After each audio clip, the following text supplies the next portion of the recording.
Good morning friends. आज हम jam jelly और मार्मलेड टॉपिक डिस्कस करेंगे। ये टॉपिक बहुत ही कॉमन टॉपिक है और ये टॉपिक आपको इस टॉपिक से ज़रूर आपको क्वेश्चन दिखेगा।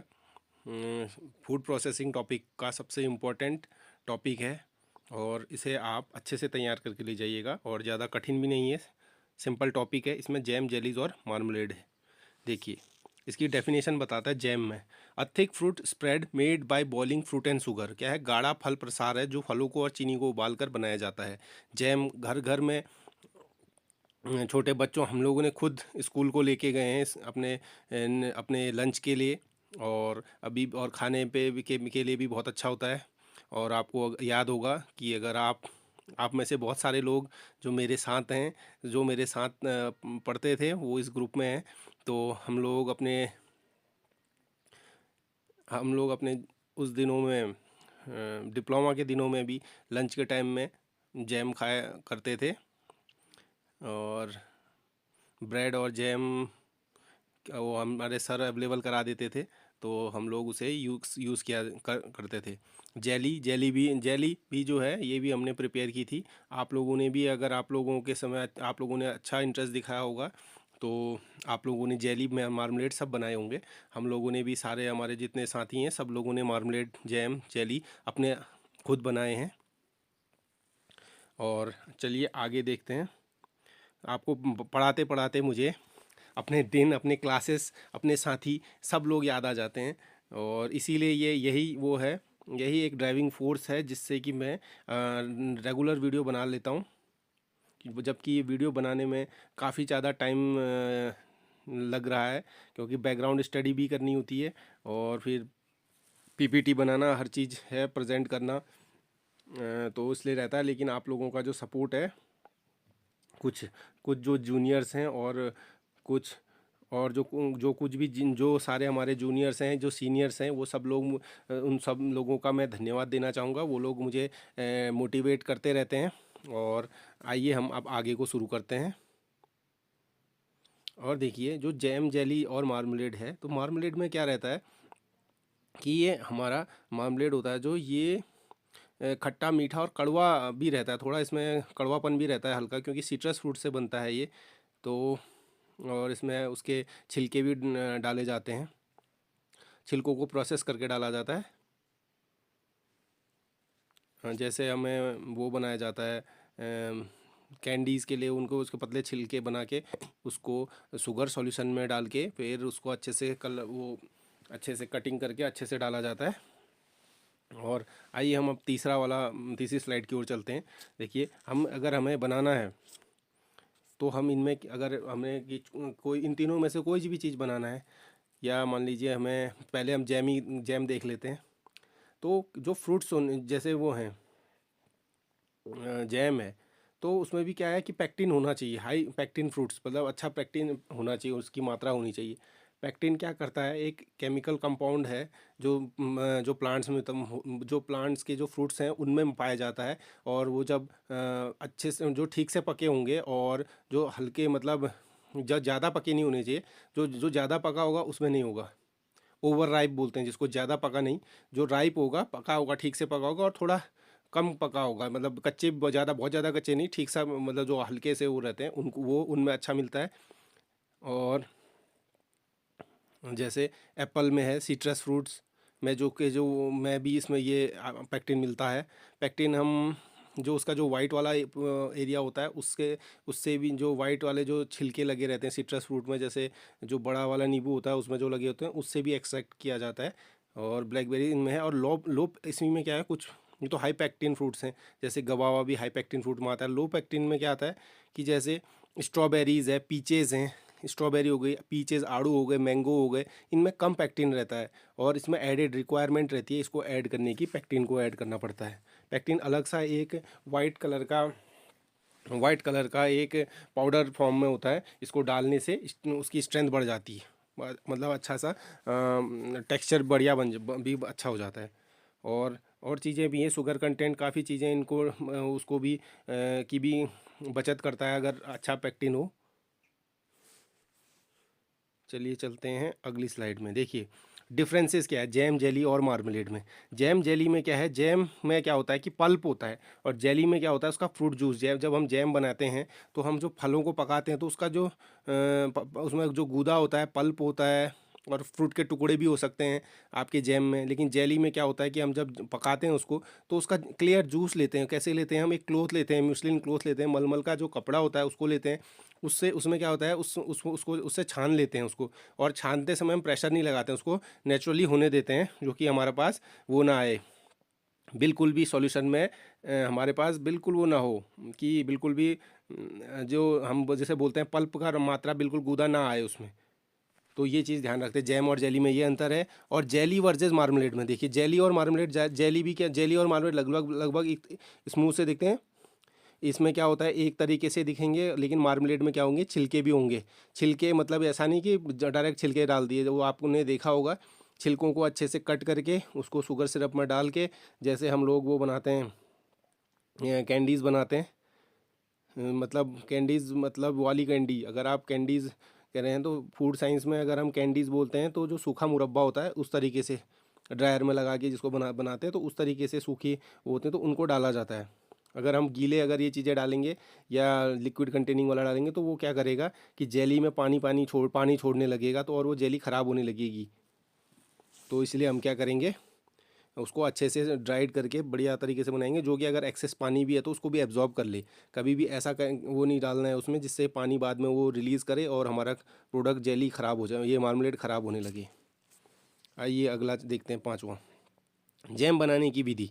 जैम बनाने की विधि सबसे, और मैं कहता हूँ इस मैंने ये जब भी ये देखा है जैम वाला जो वो प्रोसेस है, ये आपने किसी ने भी जब भी ट्रेनिंग की होगी लगभग हर मतलब हर छोटे, जैसे हम लोग जब छोटे उनसे करते हैं, मतलब छोटी इंडस्ट्रीज से या लैब्स में कहीं पे भी करते हैं, या एनजीओ से अगर हम ट्रेनिंग करते हैं तो जैम ज़रूर बनता है। तो जैम बनाने के लिए हम क्या करते हैं, पके हुए फ्रूट लेते हैं और उनको धो लेते हैं, पक्के पके होने चाहिए। पके का मतलब ये नहीं कि सड़े ले लिए, आपने क्या करने हैं, अच्छे क्वालिटी के फ्रूट्स लेने हैं, तभी अच्छा प्रोडक्ट बनेगा। Cut into pieces and cook with sugar, उसको क्या करना है, छोटे टुकड़ों में काट लेना और चीनी के साथ पकाना है। Boil until the mixture thickens, जब उसको बॉयल तब तक करना है जब तक गाढ़ा ना हो जाए। Test for setting point in to the in test for setting point and fill in to the, अब सेटिंग पॉइंट के लिए हमने क्या करने होते हैं, टेस्ट करना होता है। तो टेस्ट करने के लिए अलग अलग टेस्ट हैं, तो मैं उनको आगे आपको बताऊंगा कि किस तरीके से हम उस बिंदु को की जांच करेंगे, और फिर उसको स्टरलाइज्ड जारों में भर लेंगे। आइए आगे देखते हैं, छठा देखिए। हाँ, पेक्टिन बताया था आगे, जो हमने पेक्टिन कहा था। पेक्टिन क्या है, एक natural carbohydrate found in fruit responsible for gelling. ये क्या है, नेचुरल प्राकृतिक कार्बोहाइड्रेट है जो फलों में पाया जाता है और जेल बनने में मदद करता है। ये क्या करता है, जेल बनाता है, वरना पतला पानी जैसा रह जाएगा। और essential for forming the structure in jellies and jams, jam को भी थिक गाढ़ा बनाता है, उसके लिए होता है। अब पेक्टिन अच्छी मात्रा में रहेगा तो अच्छी सेटिंग आएगी, क्योंकि वो सिरप, अगर जैम बिल्कुल सिरप जैसा या वो शहद जैसा नहीं होना चाहिए, वो शहद से भी जो बिल्कुल गाढ़ा जैम आपने देखा होगा, को चम्मच से निकालें तो एक अच्छा सा स्ट्रक्चर आता है उसका, तो उसको उस तरीके का सेट वो चीज़ वो लेने के लिए हम पेक्टिन का यूज़ करते हैं। और आपने अगर अपनी ट्रेनिंग के दौरान या अपनी इंडस्ट्री, फूड इंडस्ट्री की जो आपका की जर्नी रही है, इसमें आपने देखा होगा कि हम बहुत सारे चीज़ों में मतलब अगर आप देखें कि आप मान लीजिए जिसने भी सिरप बनाए हों या स्क्वैसेस बनाए हों, तो वो ज़रूर कुछ ना कुछ केमिकल्स का यूज़ करते हैं, नेचुरल करते ही हैं। जैसे जैसे कुछ लोग जो पेक्टिन भी डाला जाता है, पेक्टिन भी आता है, जैसे आपको हर चीज़ गाढ़ा करना है तो पेक्टिन भी डाला जाता है। और ग्वार जैसे गम्स आती हैं, उन गम्स को भी डाला जाता है। जैसे उसमें है आपका, जैसे आपने ऑरेंज वाली स्क्वैश बनानी है, इन इन चीज़ों में है, तो इनमें गाढ़ापन करने के लिए आपको ये बिल्कुल चाहिए। अब मैं बाकी का जो प्रोसीजर है वो आगे जो स्क्वैश स्क्वैश में उसमें बताऊंगा कि, और मैं अपनी आपसे मैं अपनी जो फूड इंडस्ट्री में जो हमारी रेसिपी थी वो हल्का कुछ बहुत उसको डिस्कस करने की कोशिश करूंगा, किस तरीके से प्रोडक्ट बनाए जाते थे। तो आगे उसके लिए हम अगले वाली यूनिट जो है जिसमें फ्रूट स्क्वैशेस एंड वो सिरप वाली है, उसमें हम ज़्यादा डिस्कस करेंगे। यहाँ पर हम सिर्फ पैक्टिन को देखते हैं। पैक्टिन क्या होता है, जेली ये बनाया जाता है, तो वाइट कलर का पाउडर है, इसको एक्सट्रैक्ट करा जाता है फ्रूट्स से, फाउंड इन फ्रूट्स और रिस्पॉन्सिबल फॉर जेलिंग।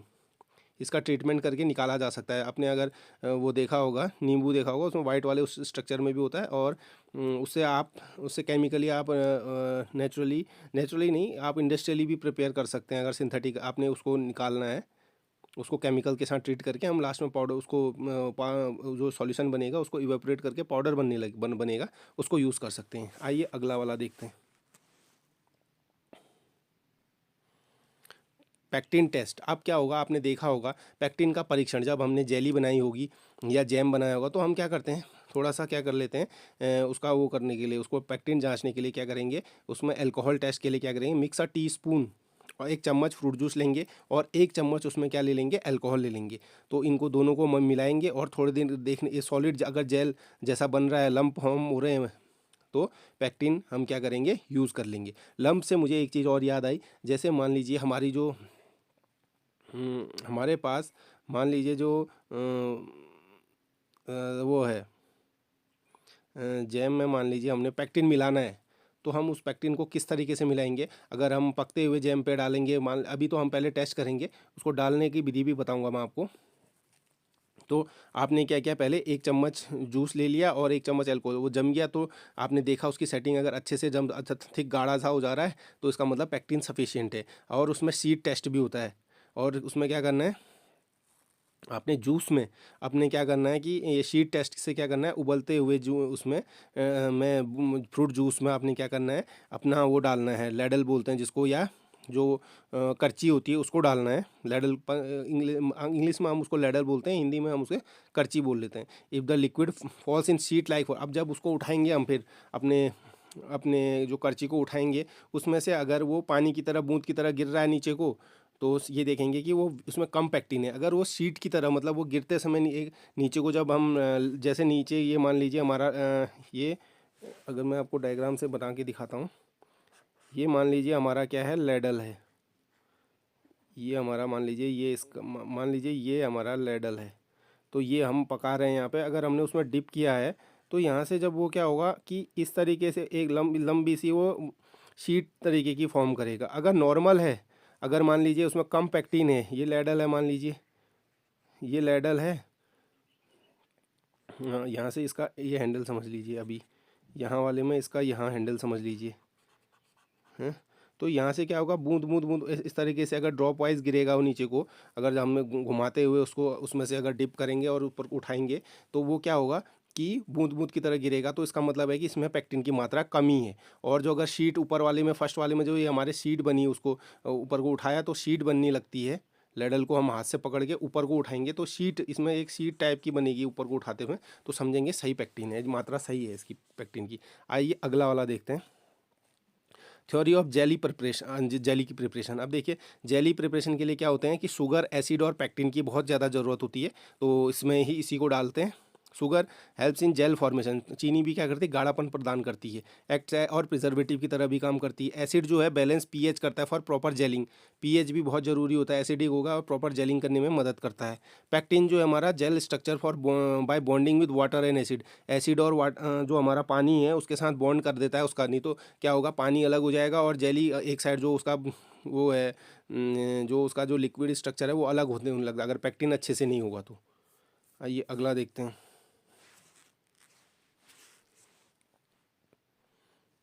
हाँ, difficulty in jelly making and their solution.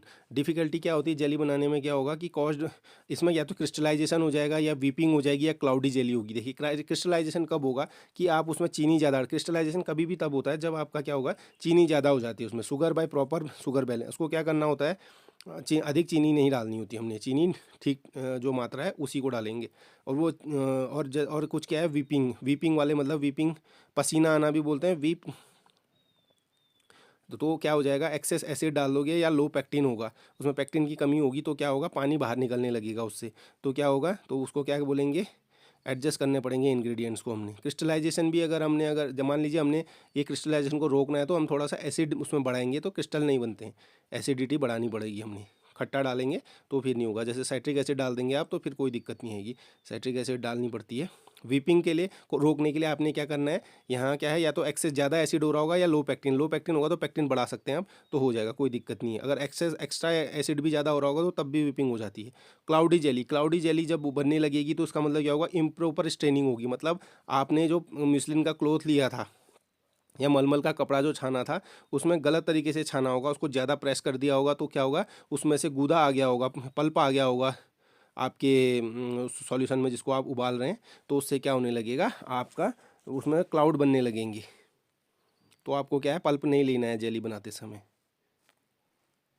ये अगला देखते हैं, देखिए alcohol test for pectin. Alcohol test करने के लिए क्या करना है, 1 चम्मच फ्रूट जूस लिया, 95% एथेनॉल, एथेनॉल ये नहीं है कि डाइल्यूट वाला ले लिया, एथेनॉल लेना है 95% एथेनॉल 1 चम्मच लेना है। स्विर्ल जेंटली, उसको क्या है, घुमाना है धीरे धीरे, हिलाया नहीं, धीरे से घुमाए हैं तो अच्छे से घुमाना है। ऑब्जर्व जेल फॉर्मेशन को क्या करना है, ऑब्जर्व करना है हमने जेल बनते हुए, इसको इस तरीके से हम क्या पैक्टिन की जांच करेंगे।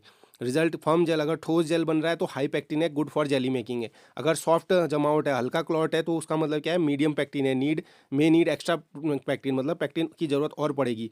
जैसे कोई क्लॉट नहीं बन रहा है तो लो पैक्टिन है, एक्स्ट्रा पैक्टिन रिक्वायर्ड, यहाँ पैक्टिन डालना ही डालना पड़ेगा, ऊपर वाले में भी डालना पड़ेगा, मीडियम वाले में जो सॉफ्ट क्लॉट है, ठीक है।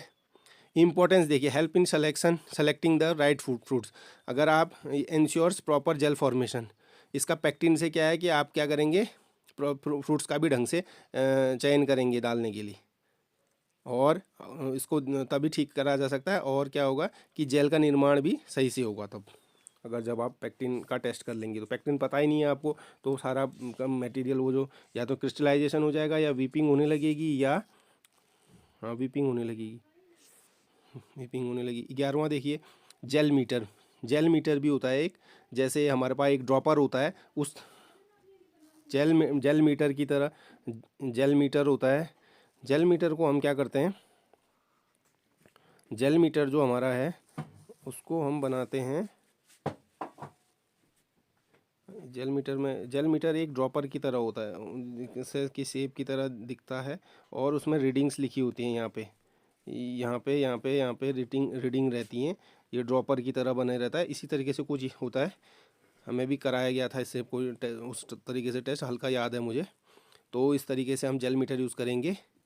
प्लास्टिक ट्यूब विद मार्किंग रहती है, देखिए इसमें लिखा है कि जेल मीटर का स्ट्रक्चर या संरचना क्या है, कि ये एक मापन वाली एक रही है, और इसमें क्या होता है कि हमने ये क्या करती है, जो उसकी विस्कोसिटी होती है, मतलब उसकी चिपचिपाहट को मापता है, उसी से हम क्या कर लगाते हैं, पैक्टिन का अंदाज़ा लगाते हैं। ये हमारी लैब्स में अवेलेबल होता है, तो इसको यूज़ कर सकते हैं, सस्ता भी है एपरेटस, कोई ज़्यादा महंगा नहीं है। इसमें क्या है, क्लियर जूस को ले लेना है हमने, फिर क्या करना है, जेल मीटर में हमने उसको उसके मार्क तक करना है, फिर उसको टपकने देना है। उसका रेट को हमने टाइम के साथ अपना वॉच के साथ मिलाना होता है। तो उससे हम क्या करते हैं, अगर धीरे धीरे टपक रहा है तो स्लो, अगर धीरे धीरे टपकेगा तो हाई पैक्टिन है, अगर थोड़ा मीडियम स्पीड से टपक रहा है तो उसका मतलब होता है कि मीडियम पैक्टिन है, और फास्ट अगर जैसे आपने डाला और नीचे को टपकाया है उसको सीधा खाली हो गया तो उसका मतलब कम पैक्टिन है। एडवांटेज क्या आता है, क्विक एंड ईजी, फटाफट किया जा सकता है, नो केमिकल नीडेड, कोई भी केमिकल नहीं नीड हो रहा है इसके लिए। Ensure correct consistency in jellies, इससे क्या है, करेक्ट करेंस वो कंसिस्टेंसी आ जाती है जेलीज में, इससे एकदम सही पता लग जाता है। आइए अगली स्लाइड में चलते हैं। हाँ, जैम में जो अब क्या है, जैम मेकिंग की जो विधि है, जैम मेकिंग की विधि है उसको मैं आगे बताऊंगा आपको, जैम जेली मेकिंग की विधि बताऊंगा। आइए देखिए, और इसमें क्या है कि एक इसमें क्वेश्चन इंपॉर्टेंट ये बनता है कि इसमें एफएसएसआई के जो वो आपके एफएसएसआई के जो रूल्स हैं, और एफपीओ जिसको बोलते थे पहले, अब उसको क्या कर दिया है, एफएसएसआई के बाद उनको ने अपने आप में मर्ज कर लिया है उन सारे रूल्स को। और इसमें देखिए फ्रूट कंटेंट के बारे में बात करता है ये जैम में, जेलीज़ में और मार्मलेड में। तो 45% आपका 45% आपका वो होना चाहिए, फ्रूट कंटेंट होना चाहिए। जैम बनाया आपने, पूरी चीनी बना ली, या 5% 10% डालेंगे तो दिक्कत हो जाएगी। तो आपको फ्रूट परसेंट 45% रखना होगा। और आपके पास जैसे स्ट्रॉबेरी है, रेसबेरी है या जिंजर, इनमें क्या है 25% होना चाहिए इसमें फ्रूट, क्योंकि ये क्या होते हैं, ये महंगे भी होते हैं और इनका कंटेंट भी कम हो जाता है। इसलिए क्या ये जो है इनका अलग अलग, कैश्यू एप्पल या पैशन फ्रूट बता रखा है तो इनमें 8% और इस तरीके से आपका अलग अलग वो रेंज दे रखी है। टीएसएस के लिए बात बता रखा है, देखिए जैम की मिनिमम 65% बाई मास है, इसको हम 68 लेके चलते हैं। जेलीज़ में भी क्या है 60% बाई मास है, तो इसको हम लगभग जेलीज़ में हम 65% लेके चलते हैं। और रिड्यूस प्रोडक्ट ये क्या है 45, जो उससे कम वाले होते हैं मैक्सिमम 45% TSS। और एसिडिटी क्या है इसमें, जो जैम लेके चलेंगे हम उसमें उसको हम 68 लेके चलते हैं, और जेलीज और मार्मलेड में हम इसको 65% कर लेंगे। और देखिए एसिडिटी 0.5 से 0.6% एसिड होना चाहिए, साइट्रिक एसिड इक्विवेलेंट होना चाहिए पर 100 ग्राम में। और ऑप्शनल इंग्रेडिएंट्स क्या है, हनी, स्पाइसेस, हर्ब, नट, अल्कोहलिक बेवरेज, ये चीज़ें डाली जा सकती हैं, इसमें ऑप्शनल होती हैं। फूड एडिटिव्स क्या क्या है कि फूड एडिटिव्स आप FSSAI के जो उसकी नियमावली दी गई है 2011 FSSAI की, तो उसमें दे रखे हैं। और हम अगला वाला वो देखते हैं। अब कुछ क्वेश्चन है, देखिए what is the minimum fruit content required in jam as per FSSAI, तो 45% है। चलिए अगला देखते हैं। What is the primary jelling agent in jams and jelly, तो क्या है पैक्टिन होता है इसका सही आंसर। अगला देखिए, अगला है what is the difference between jam and jelly, jam contains fruit pulp, jelly is made from fruit juice, ये भी सही है और बाकी ऑप्शंस करेक्ट नहीं होंगे।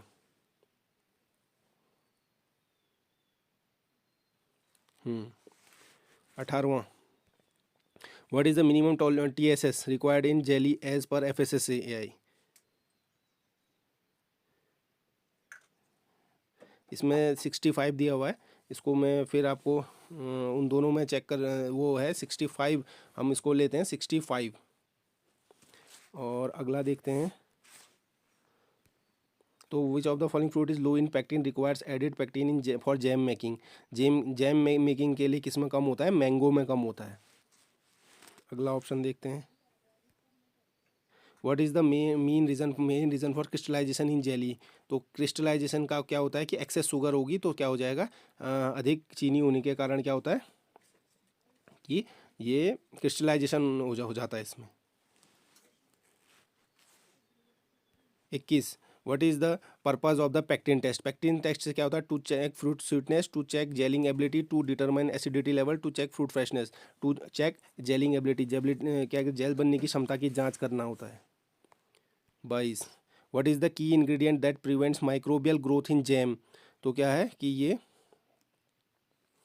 ये रहता है आपका, what is the key ingredient that prevents microbial growth in jam, तो हम इसमें क्या रहते हैं, शुगर रखते हैं इसमें, कि शुगर की वजह से क्या होगा कि चीनी की मात्रा कर लेते हैं हम 68 जैम में, तो परसेंट के TSS के आसपास कर लेते हैं, तो उससे क्या होता है शुगर ही इसमें वृद्धि रोकती है सूक्ष्म जीवों की या माइक्रोब्स की microbial growth.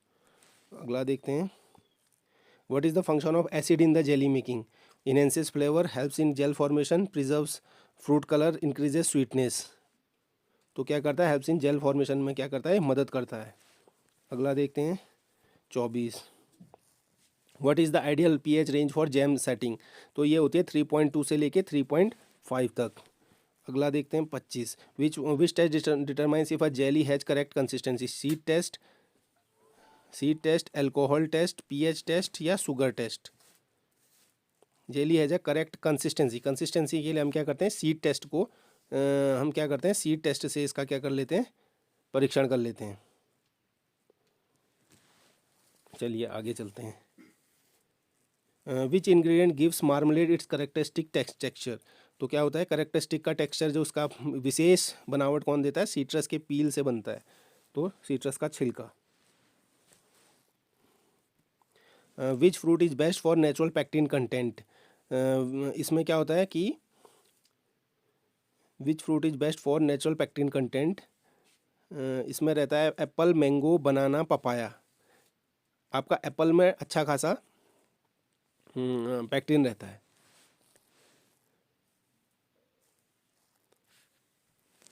What is the main reason for weeping in jelly, weeping पसीना पानी छोड़ने वाला जो वो है उसको वीपिंग, रोने का भी बोल सकते हैं आप, वीप करना रोना भी होता है, तो उसको आप क्या कर, उसमें वो किसका कारण होता है कि उसमें पैक्टिन की क्या है, लो पैक्टिन है या एक्सेस एसिड है, और बी ऑप्शन आपका क्या है, सही है।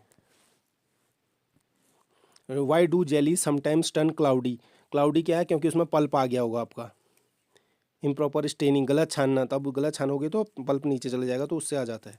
अगला ऑप्शन देखते हैं 30। What is the purpose of adding citric acid in jam? तो क्या, to balance pH, to increase sweetness, to enhance colour, to act as a preservative. क्या करना, टू बैलेंस पीएच, पीएच को संतुलित करने के लिए यूज़ करते हैं हम।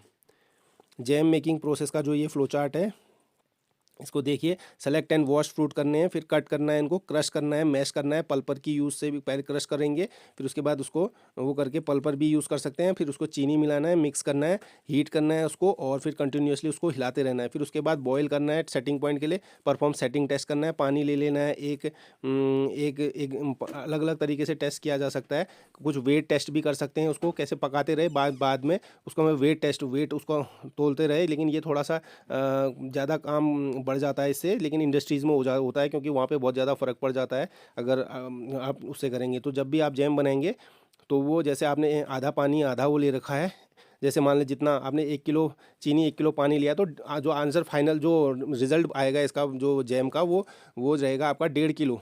डेढ़ डेढ़ डेढ़ गुना बन जाता है पूरा। उबलने के बाद 1.5 गुना होना चाहिए। और या आप क्या करेंगे, पानी में ले लेंगे। पानी में क्या करेंगे, पानी का आपने क्या ले लिया, आपने पानी मान लीजिए एक ले लिया, आपने पानी का ग्लास ले लिया, उसमें आप पकते हुए उससे कुछ ड्रॉप्स उसकी डाल देंगे। ये पानी है, इसमें आप ड्रॉप्स डाल देंगे, तो जो जो ड्रॉप्स हैं, अगर ये ड्रॉप्स ऐसी रह रही हैं बाद तक, तो ये क्या है, ये सही सेटिंग आ गई है। अगर ये आपने पानी है, इसमें ड्रॉप्स डाली हैं, और ड्रॉप पिघल गई, ये इसमें सब मिक्स होने लगी, तो क्या होने लगेगा कि ये सेटिंग अच्छी नहीं हुई है। तो फिर इसके बाद इसको क्या करना है, सेटिंग टेस्ट होने के बाद, कन्फर्मेशन के बाद, आपने स्टरलाइज जार में भर लेना है, और उसके बाद सील और स्टोर कर देना है। इसी तरीके से अब हम अगली वाली लास्ट वाली स्लाइड देखते हैं। उसमें क्या है, जेली फॉर्मेशन की क्या है प्रोसेस है। देखिए इसमें हमने क्या करना है, सेलेक्ट फ्रेश फ्रूट करना है, एक्सट्रैक्ट जूस करना है बाय क्रशिंग करना है, और स्ट्रेन जूस थ्रो क्लोथ से क्या करना है, हमने निचोड़ लेना, मतलब निचोड़ना है। निचोड़ने का मतलब ये नहीं है कि प्रेस करना है, खाली उसको उससे छानना है। Measure juice and add sugar, उसको जूस को आपने नाप लेना है, और उसमें उस हिसाब से चीनी डालनी है। फिर उसके बाद पेक्टिन डालना है अगर ज़रूरत है तो। फिर उसके बाद क्या करना है, बॉईल करना है वो जेल पॉइंट लेने के लिए। टेस्ट कंसिस्टेंसी का यहाँ पे भी टेस्ट लेना है हमने। वो जो लेडल से हम क्या करते हैं, जो जो करची की मदद से हम क्या करते हैं, उसमें शीट टेस्ट देख लेते हैं, तो उससे भी अच्छा हो जाता है। और उसमें जो स्कम है, मतलब जो झाग आ रहा है, तो उसको हटा देना है। For sterilized, fill in sterilize जारों में इसको भरना है। उसके बाद हम सीलिंग क्या कर सकते हैं, जो हमारा पैराफिन वैक्स होता है उससे सीलिंग कर सकते हैं हम उसके बाद। तो इस तरीके से हम देखेंगे। और हमने उधर देखा था कि कहीं पे क्या दे रखा है, एफएसएसआई की वजह से ने, जैसे हम लोग 68, कहीं हम लोग जैम को 68 बताते हैं, लेकिन उसने एफएसएसआई ने थोड़ा सा उसमें थोड़ा नीचे दे रखे हैं, या और जेली को हम 65 लेते हैं। वो एक ट्रेडिशनल मेथड है। जैसे हम लोग क्या करते हैं, सेफ साइड में चलते हैं, 60 में तो करता है, लेकिन चांस नहीं लेना है, क्योंकि उतना मटेरियल लगा हुआ है और वो वापस आना आ जाए, इसलिए 68 और 65 वो क्या है। जैसे हमारे यहाँ आप देखिएगा कई बॉटल्स में क्या होता है, स्क्वैश लिखी होती है, स्क्वैश में लिखा रहा है, लेकिन वो सिरप की थिकनेस देते हैं।